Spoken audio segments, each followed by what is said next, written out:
O seu futuro é brincadeira? Passar pro INGE e pro ITA também não. Estude com a gente de quebra se prepare para a AFA, EFON e também para a Escola Naval. Tudo isso por um preço que parte a 12 de R$ 20,90 ao mês. Então galera, não tem desculpa. Quer aprender? Vem pro Fábrica D. Fala pessoal, tudo bem? Bem-vindos a mais uma aula aqui na Fábrica D. Hoje a gente vai fazer mais um aprofundamento, uma bateria de exercícios para essa parte de termoquímica e termodinâmica química, tá?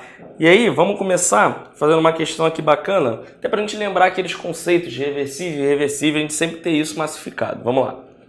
Uma amostra de oxigênio gasoso, sob pressão P1, volume V1 e temperatura T1, é submetida a uma expansão adiabática irreversível, sob pressão externa constante igual a P, OP, igual a metade da pressão inicial. Então, a expansão adiabática ela ocorre com a pressão externa sendo igual a metade da pressão inicial, que é P1. Tá?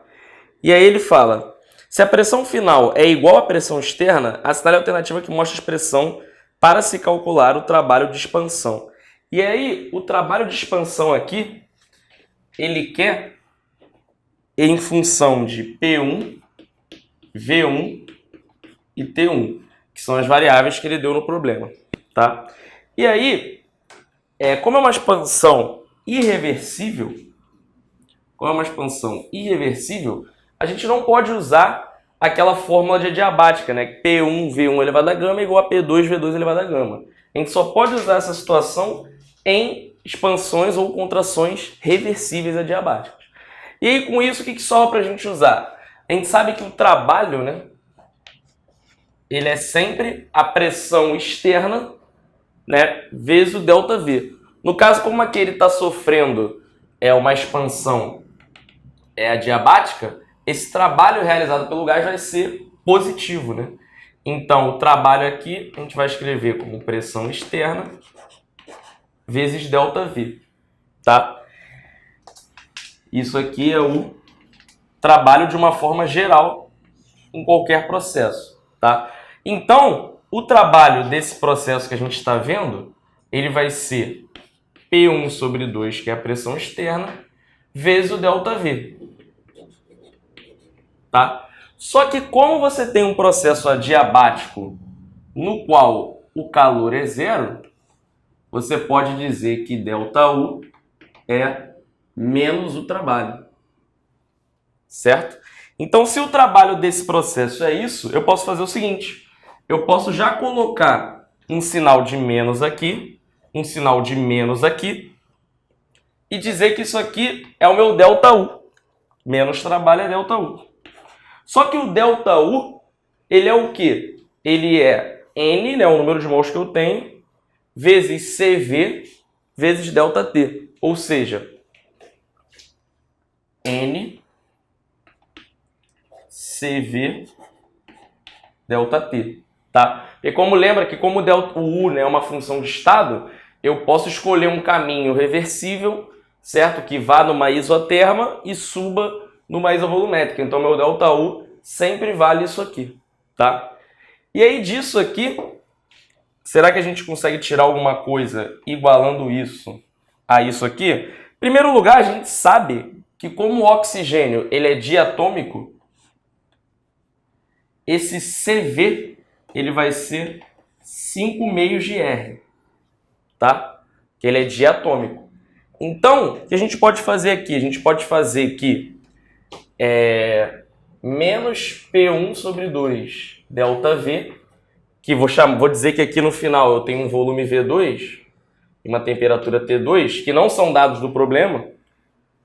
V2 menos V1 é igual a N 5 meios de R vezes ΔT, que é T2 menos T1. Tá? Percebe que o V1 ele é dado do problema. Então, o que eu preciso achar para achar o meu trabalho de expansão, que é isso aqui, né, tirando o sinal de menos, eu preciso achar o V2. Se eu conseguir isolar o V2 aqui, bacana. Só que tem que lembrar que tem o T2 aqui, né? Então, eu não consigo isolar direto sem tirar o T2.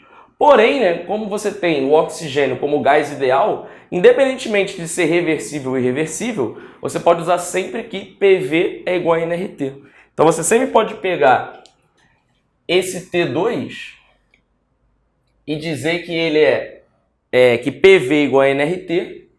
Então, como PV é igual a nRT, esse T2 ele é PV sobre NR, né? Tá? Então eu posso dizer que ele é P2, que é a pressão final, que é P1 sobre 2 vezes V2, que é o volume final, sobre NR, tá? E aí, quando eu abrir isso aqui tudo, eu vou ter o V2 em função dos meus outros dados do problema. Então, o que eu vou ter aqui? Vamos abrir. Eu vou ter que menos com menos dá mais, P1 V1 sobre 2 menos P1 V2 sobre 2. Isso aqui vai dar igual a N 5 meios de R sobre 2 vezes P1 V2 sobre 2 NR. Então, o NR vai cortar, tá? Então, eu vou ter 5 P1 V2 R sobre 4, tá? Não, perdão, R cortou, que não tem R. O N e o R cortaram. E eu vou ter aqui menos, agora o R vai, né? 5 meios de nRT1. Então, será que agora eu consigo isolar o meu V2 e depois jogar na expressão do trabalho? Então, vamos ver. Então, ó, eu vou jogar esse cara aqui que tem V2 para lá e esse cara aqui que não tem para cá. Então, já colocando em evidência, eu vou ter V2, 5P1 sobre 4 mais P1 sobre 2, certo? Então, eu passei isso aqui que tinha V2 para cá. Agora, eu vou jogar o resto para cá. Isso aqui vai ser igual a P1 V1 sobre 2 mais 5 meios de nRT1, tá? Então, eu cheguei numa expressão para o meu V2, que é só eu jogar isso aqui dividindo.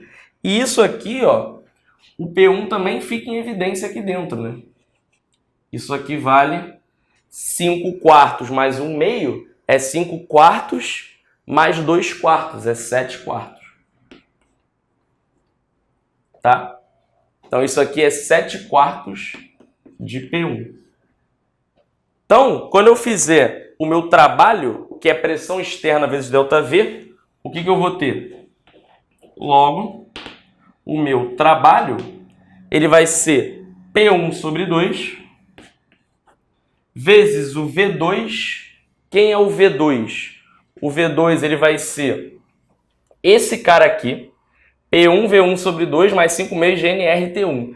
E aí você vê que não tem muito a ver, né? Aqui tem P1 V1, aqui tem nRT1. Só que, de novo, a gente pode usar que PV igual a nRT. Então, nRT1 é P1 V1. Olha só. E aí vai simplificar muito, porque aqui desse lado, eu também vou ter uma expressão com P1 V1 em evidência, né? Eu vou ter 1 meio mais 5 meios. Então, eu vou ter 6 meios. Então, isso aqui vai ser 3 P1 V1.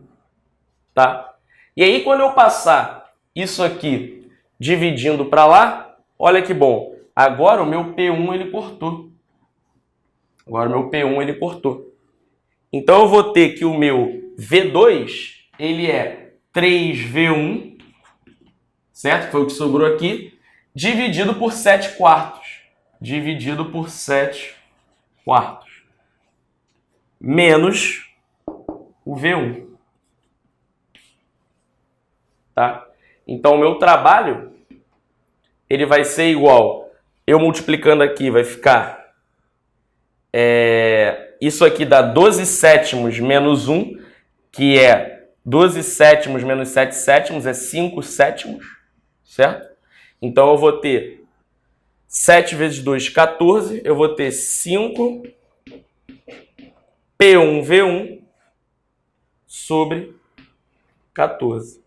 Então, agora, eu obtive o meu trabalho em função dos dados que o problema me deu, que foram pressão, volume, temperatura iniciais, tá bom?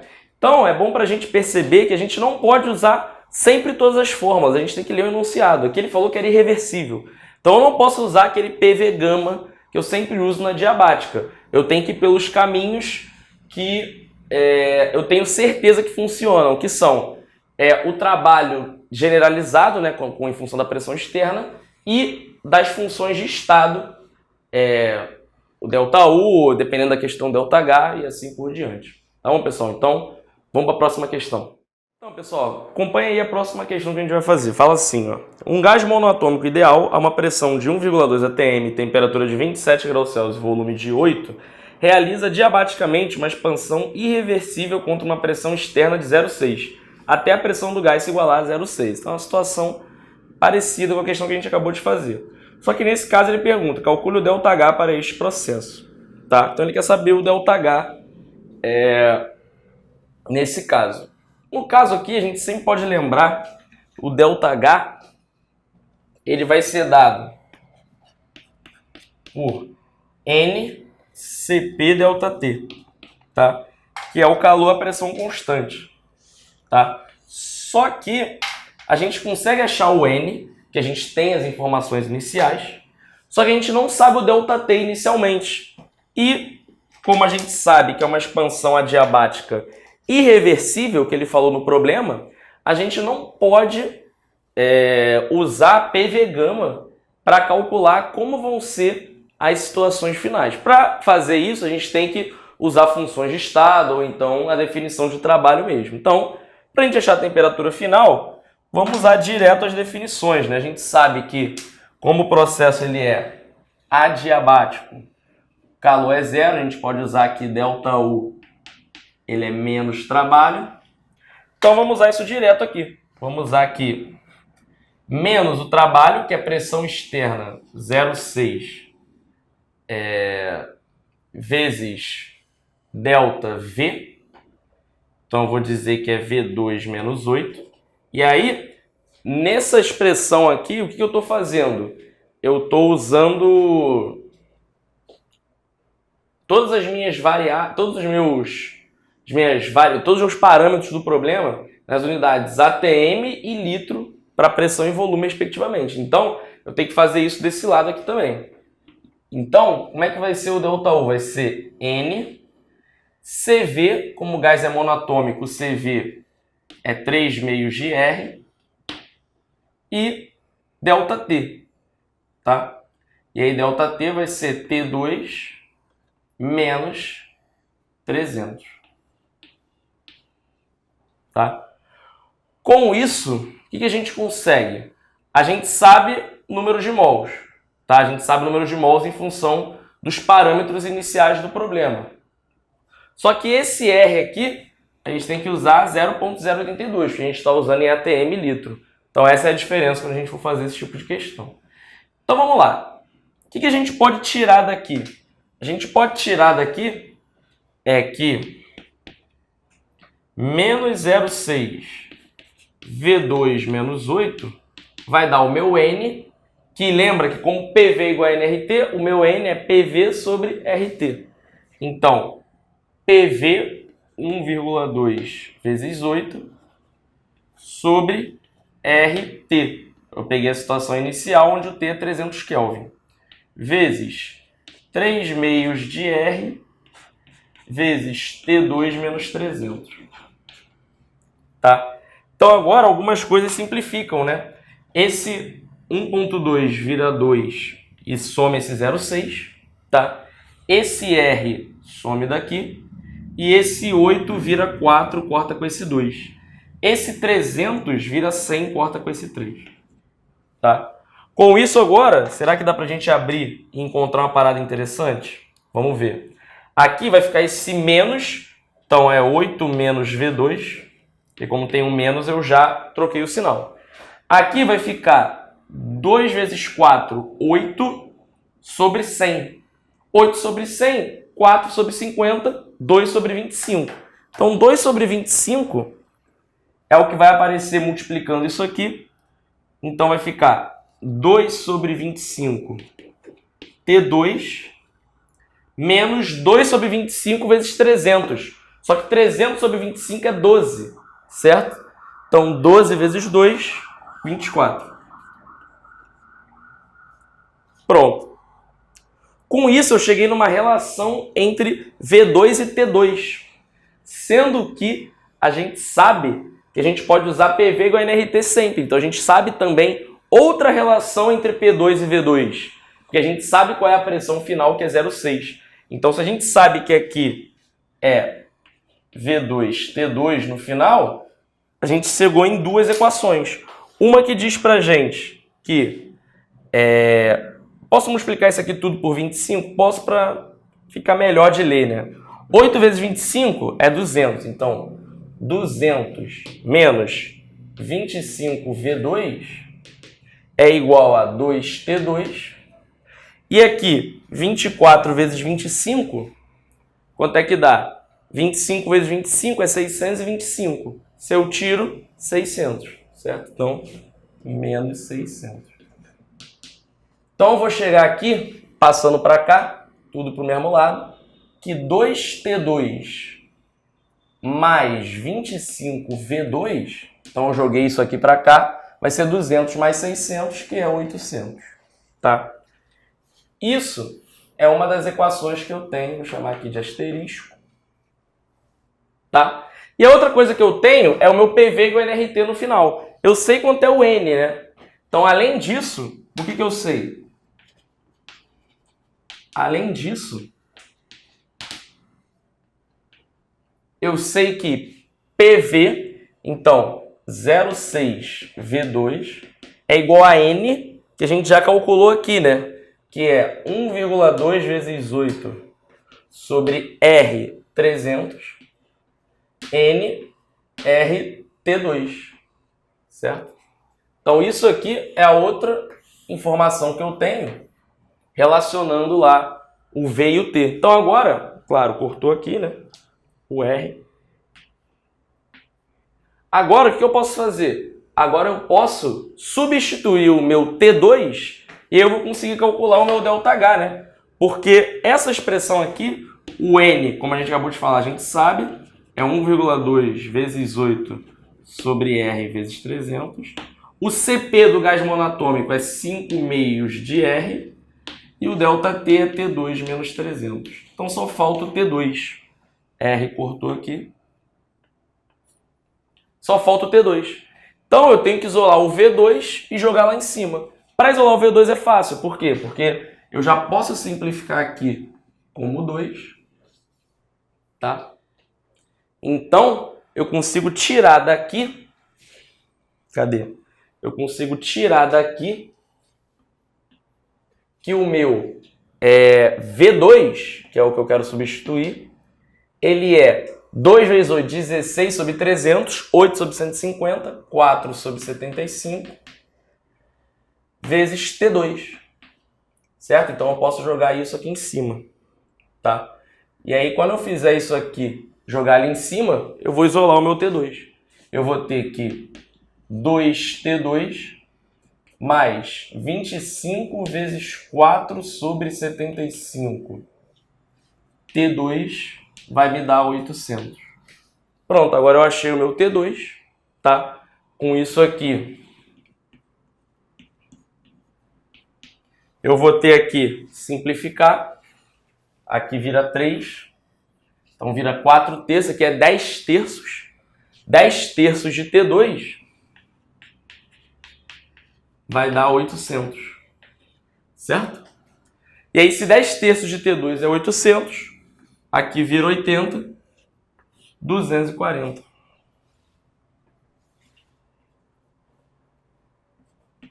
Kelvin, tá? Pronto. Cheguei no meu T2, e aí, com isso, eu posso calcular o meu ΔH, tá? Logo, que o nosso ΔH, ele vai ser quanto? Ele vai ser N, aquilo ali, CP, 5 meios de R, e aí 240 menos 300 fica menos 60. Então, nesse caso, o ΔH é negativo. Agora, a gente tem que prestar atenção aqui na hora de cortar por conta das unidades, né?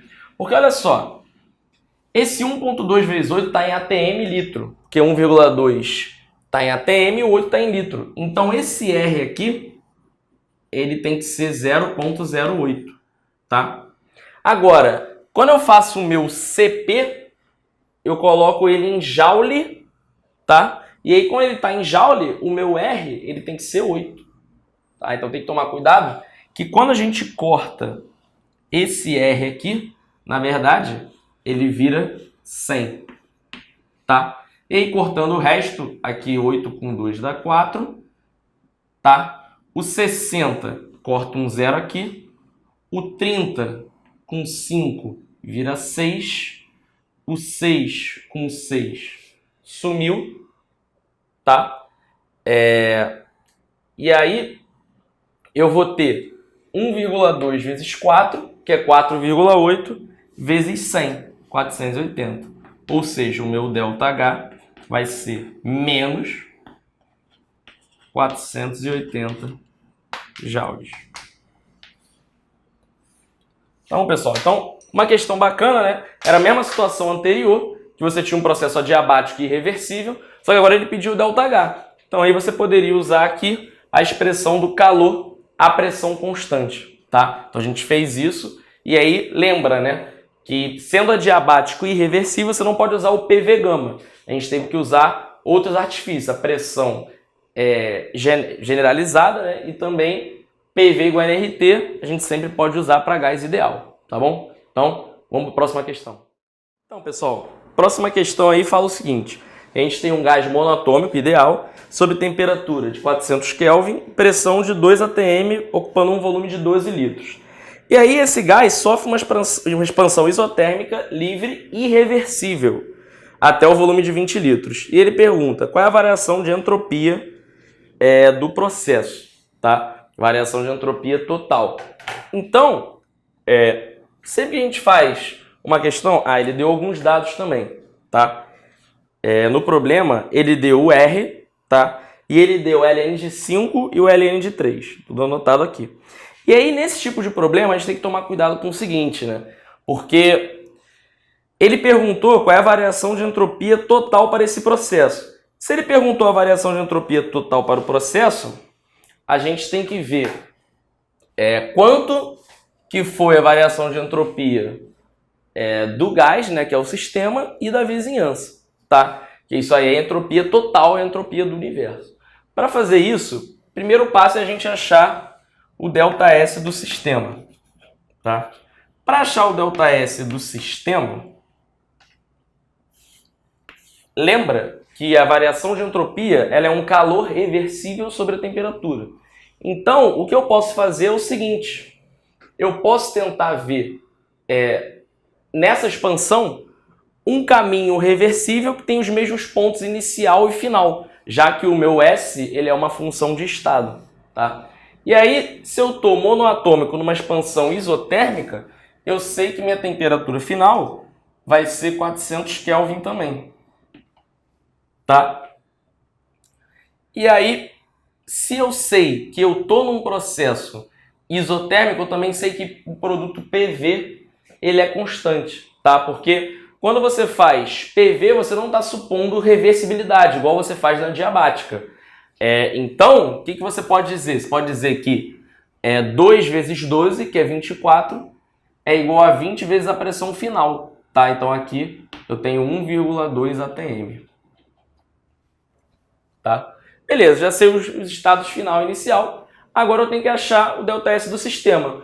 Então eu vou pegar um processo, esse processo reversivelmente, e vou calcular o ΔS dele. Para calcular o ΔS, né, eu sei que como a temperatura é constante, eu sei que esse ΔS do sistema ele vai ser o calor reversível, né, sobre a temperatura, que a temperatura é fixa, tá? A temperatura é constante.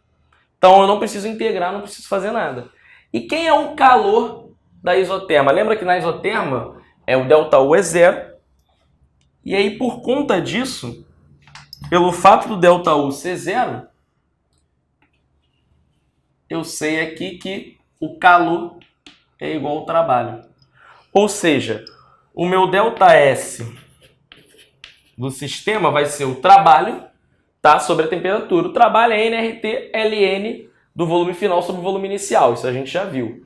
Então aqui o T vai cortar. O ΔS vai ser nR ln de V2 sobre V1. Tá? Então esse vai ser o ΔS do sistema.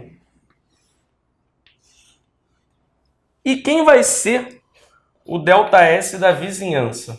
Porque isso é um processo irreversível, né? Então, o que eu tenho que fazer? Eu tenho que ver quanto foi o calor trocado com a vizinhança, tá? E aí, a partir disso, fazer quanto foi o ΔS da vizinhança. Porque se eu estou sofrendo aqui uma expansão, certo? Significa que o meu gás ele recebeu um certo calor, né? Ele realizou um trabalho. Então, eu também tenho um calor trocado com a vizinhança. E aí, a partir disso, eu vou achar quanto é o meu ΔS da vizinhança. Esse calor que eu fiz aqui em cima, ele foi um calor reversível. Então, eu não posso repetir ele aqui para baixo. O que eu tenho que fazer? Como eu sei que o meu calor é igual ao trabalho, eu vou falar que o meu trabalho, ele é o quê? Ele é pressão externa vezes ΔV, tá? Que vai ser o calor trocado nessa situação. E aí, se o meu trabalho ele é pressão externa vezes ΔV, esse trabalho aqui, ele vai ser 1,2, que foi minha pressão externa, tá? Vezes o meu ΔV, que foi de 8 litros. Então, isso aqui vai dar 9,6. E a unidade aqui, no caso, é ATM litro. Tá? A gente vai ter que converter para joule. Isso aqui foi o trabalho realizado pelo gás. Tá? Então, quanto é que é o calor que a vizinhança recebeu, né? O calor da vizinhança. Se o trabalho é esse do gás, o calor também é esse. Então, o calor da vizinhança é menos isso. Então, vai ficar menos 9,6 ATM litro. Na questão, ele deu os R's também, tá? Na questão, ele falou que o R ele é 0,08 ATM litro por mol Kelvin. E ele também falou que o R é 8 joule por mol Kelvin. Com isso, você consegue fazer uma conversão, né? Porque você sabe que 8 joules é 0,08 ATM litro. Ou seja, 1 ATM litro são 100 joules. Tá? Então, nisso aqui, você consegue tirar que é menos 960 joules. Tá? Isso você usou para achar um calor ainda, né? Agora, para achar o seu ΔS, que é o que importa, eu tenho que dividir pela temperatura. Ou seja, o meu ΔS da vizinhança, ele vai ser menos 960 sobre a temperatura, que é de 400 Kelvin. Tá? Isso aqui já vai estar em joule por Kelvin, assim como essa aqui. Joule por Kelvin. E aí, quem é a minha variação de entropia total? Eu posso somar o sistema com a vizinhança. E aí, quando eu somo o sistema com a vizinhança, eu vou ter que ΔS, ele é NR ln de V2 sobre V1. O N eu consigo tirar daqui, né? Que é PV sobre RT. O R, lembra que como eu estou usando ATM litro, eu uso 0,08 T400, tá? Aqui o R eu tenho que usar em joule, porque eu estou calculando um trabalho, né? Um trabalho por temperatura. E aqui ln de V2 sobre V1. V2 sobre V1 é 20 sobre 12. E aí eu subtraio 960 por 400, que é 480 sobre 200, tá? E 480 sobre 200 dá 2,4, tá? Então, essa parcela corresponde ao meu ΔS do sistema e essa parcela corresponde ao meu ΔS da vizinhança, tá?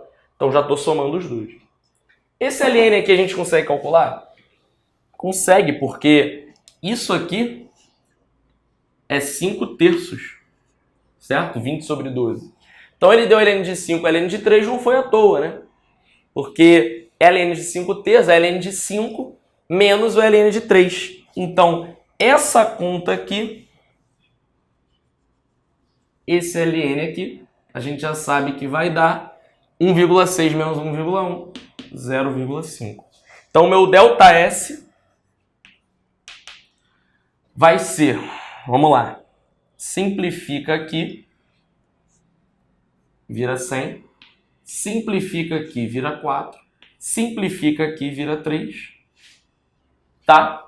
E aí eu vou ter que isso aqui vai dar 2 vezes 3, tá? Vezes o 0,5 menos o 2,4. Então isso aqui vai dar 0,6 Joule por Kelvin. Beleza? Então é uma questão bem interessante que a gente tem que prestar atenção no que ela está pedindo, tá? Porque ele pediu a entropia total. Então não basta você calcular a entropia do sistema só. Você tem que calcular também o ΔS da vizinhança, tá bom? E aí somar no final, que deu negativo, por isso a gente subtraiu. Então, pessoal, uma questão bem bacana, tá? Então, essa questão aqui você tem que saber fazer de qualquer maneira, que se você sabe fazer essa questão bem, você entendeu a diferença de conceitos de reversível, reversível e ΔS, tá bom? Então vamos fazer mais uma questão. Então, pessoal, vamos fazer mais uma questão aqui. Essa questão é do ITA, tá? Ela não é uma questão tão avançada como as que a gente vem fazendo, só que ela mostra, né? É importante para mostrar que às vezes você não pode simplesmente só saber as questões avançadas. Você tem que saber também fazer as questões mais básicas. E é bom para mostrar que o vestibular do IME e do ITA também cobram questões básicas, né? Isso é importante. O importante é você chegar e você não pode errar a questão fácil da prova, tá? Porque é isso que vai fazer você passar no final, tá? Então vamos lá. A questão do ITA é o seguinte. Considere que 1 mol de uma substância sólida está em equilíbrio com seu respectivo líquido na temperatura de difusão de menos 183 graus Celsius a 1 atm. Sabendo que a variação de entalpia de fusão é 6 kJ, assinale a opção que apresenta a variação de entropia em Joule por Kelvin. Então, ele te dá que o ΔH é 6 kJ, ele te dá a temperatura de fusão, ele te pede a variação de entropia. Basicamente, você tem que pegar esse calor trocado na fusão e dividir pela temperatura, porque a temperatura é fixa durante a fusão, tá? Então, o que você pode fazer? Você pode já dizer que o ΔS, nesse problema, ele vai ser o seu ΔH de fusão sobre a sua temperatura. Seu ΔH de fusão, ele é 6.000 joules por mol, botei o quilo, né? E a temperatura, quanto é? Aqui é menos 183. Se fosse menos 173, seria 100. Então aqui é 90, certo? E aí você faz essa divisão e acabou o seu problema.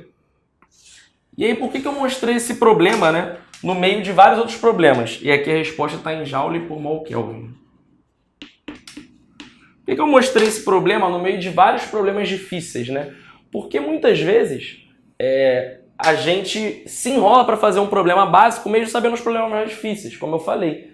Então é importante você conhecer os conceitos, que aí você não se enrola no caso de pegar uma questão desse tipo.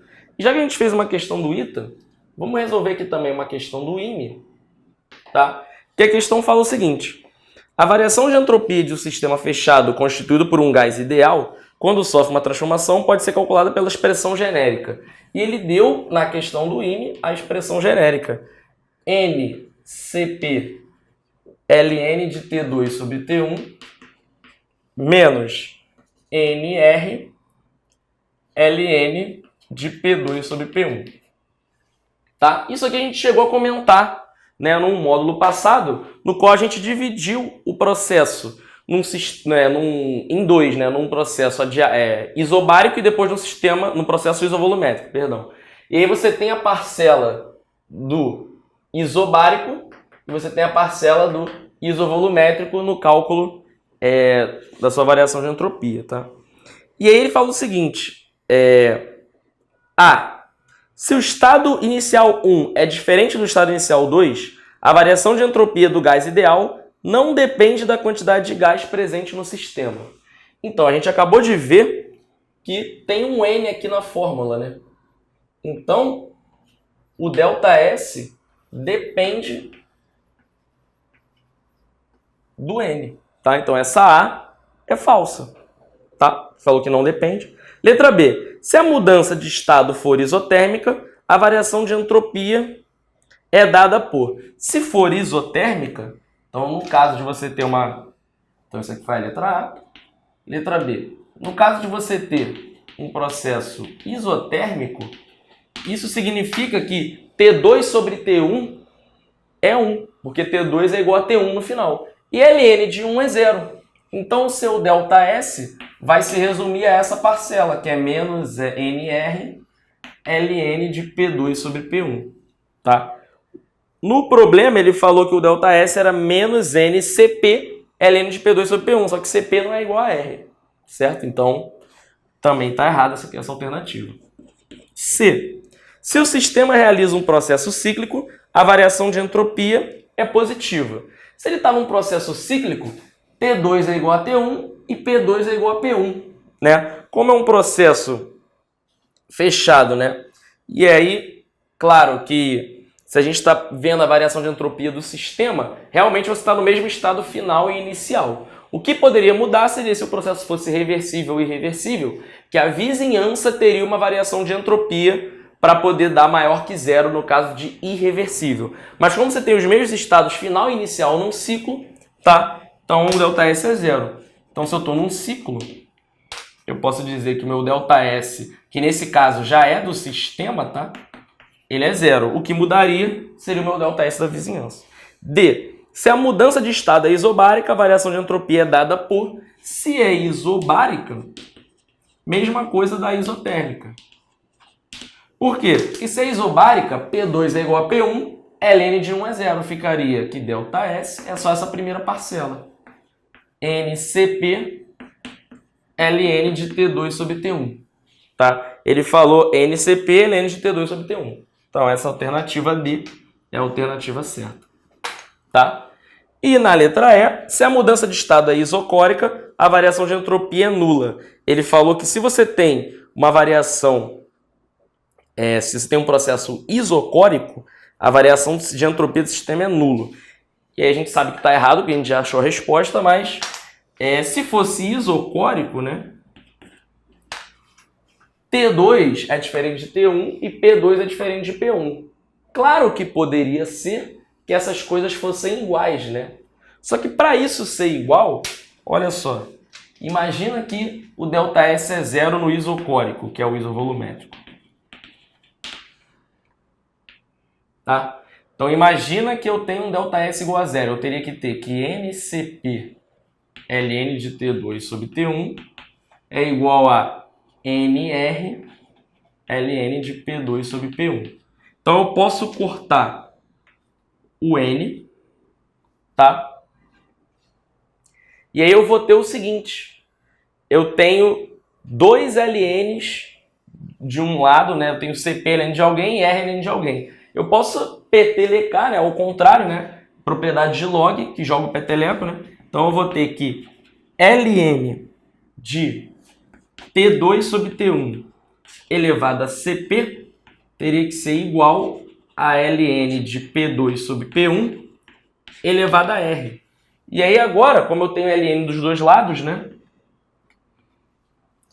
E eu tenho que log é injetivo, né? Eu posso tirar e eu teria que ter que T2 sobre T1 elevado a CP é igual a P2 sobre P1 elevado a R. Só que isso aqui é falso, né? Isso aqui é falso, né? Porque se eu tenho um processo isocórico, T2 sobre T1 é P2 sobre P1, elevado a nada. Então eu teria que ter CP igual a R. Isso aqui teria que ser igual a isso para ser isocórico, e não é. Então esse processo ele não pode ser isocórico se o ΔS for zero. Tá bom, pessoal? Então, a gente fechou aí mais um bloco de termodinâmica avançada, né, de aprofundamento. Então massifiquem essas questões e que são questões muito importantes, muitíssimo importantes, que elas pegam no detalhe da teoria e são detalhes que você tem que saber. Tá bom, pessoal? Então, até a próxima aula. Valeu! A Fábrica D é a sua mais nova opção de cursos de alta performance. Estude conosco para SpaceX, AFA ou até mesmo IME e UITA. Se você não tem base, não tem problema. Nós vamos do básico ao avançado, sempre pensando em você. Quer aprender? Vem para o Fábrica D.